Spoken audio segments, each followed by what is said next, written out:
Le second livre de Samuel, chapitre 4.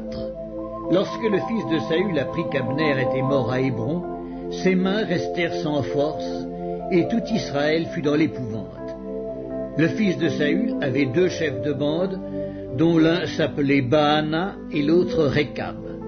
Ils étaient fils de Rimmon, de Béhéroth, d'entre les fils de Benjamin, car Béhéroth était regardé comme faisant partie de Benjamin, et les Béérothiens s'étaient enfuis à Githaïm, où ils ont habité jusqu'à ce jour.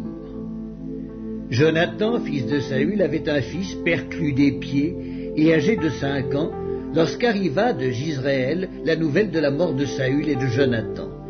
Sa nourrice le prit et s'enfuit, et comme elle précipitait sa fuite, il tomba et resta boiteux. Son nom était Méphibosheth. Or les fils de Rimmon, de Béhéroth, Récab et Baana, se rendirent pendant la chaleur du jour à la maison d'Ish-Bosheth, qui était couché pour son repos de midi. Ils pénétrèrent jusqu'au milieu de la maison comme pour prendre du froment, et ils le frappèrent au ventre. Puis Récab et Baana, son frère, se sauvèrent. Ils entrèrent donc dans la maison pendant qu'il reposait sur son lit dans sa chambre à coucher. Ils le frappèrent et le firent mourir, et ils lui coupèrent la tête. Ils prirent sa tête et ils marchèrent toute la nuit au travers de la plaine.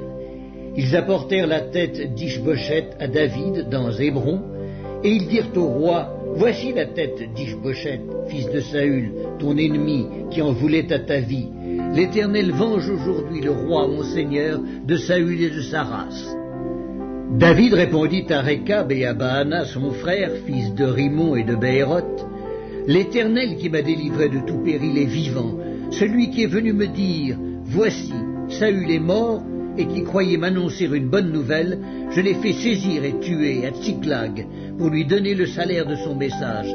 Et quand des méchants ont assassiné un homme juste dans sa maison et sur sa couche, combien plus ne redemanderai-je pas son sang de vos mains et ne vous exterminerai-je pas de la terre?